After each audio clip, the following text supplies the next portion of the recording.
அழகான காலை பொழுது. சூரியன் ஜன்னல் வழியா வீட்டுக்குள்ள வர்ற அந்த நேரத்துல அம்மா இருமுடியோட பூஜை அறையில இருந்து வெளியில வராங்க. அம்மாவை பார்த்த நிலா ஓடி போய் அம்மாவை கட்டி பிடிச்சிட்டு, அம்மா எனக்காகவும் வேண்டிக்கோங்க, அடுத்த மாசம் எக்ஸாம் இருக்கு, நான் எப்படியாவது பாஸ் பண்ணிடணும், அம்மா மறக்காம அந்த வேப்பிலை தண்ணியை கொண்டு வந்துருங்க அப்படின்னு ரொம்ப பக்தியோட அம்மாட்ட சொல்லிட்டு இருந்தா.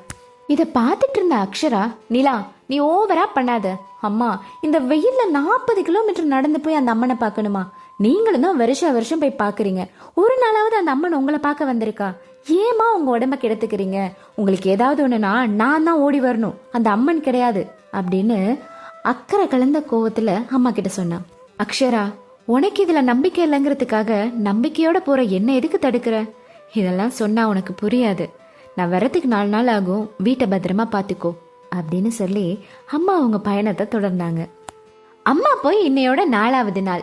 எப்பவும் போல நிலா காலையில ஸ்கூலுக்கு கிளம்பி போயிட்டா. அக்ஷராவும் பரபரப்பா ஆபீஸ்க்கு கிளம்பிட்டு இருக்க அந்த நேரத்துல வாசல்ல கொலுசு சத்தத்தோட அம்மா வந்து நிக்கிறாங்க. வாசல்ல நிக்கிற அம்மாவை பார்த்து அதிர்ச்சியான அக்ஷரா, என்னம்மா எப்பவும் இல்லாத மாதிரி இப்படி வந்து நிக்கிறீங்க, சாரியும் ரொம்ப காஸ்ட்லியா இருக்கும் போலயே, முகத்துல கூட இவ்வளோ பிரகாசம் அப்படின்னு அதிர்ச்சி கலந்த சந்தோஷத்துல கேள்விகள் அடுக்கிட்டே போனா அக்ஷரா.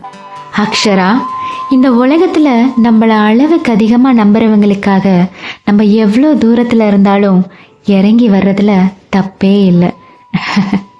சில கேள்விகளுக்கு மௌனம் தான் பதில், அதை உணரும் போது உனக்கு புரியும்.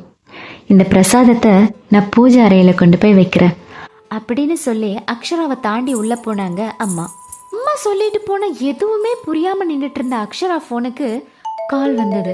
இது அம்மா கூட போன ஆண்டி ஆச்சே, அவங்க எதுக்கு இப்ப கால் பண்றாங்க?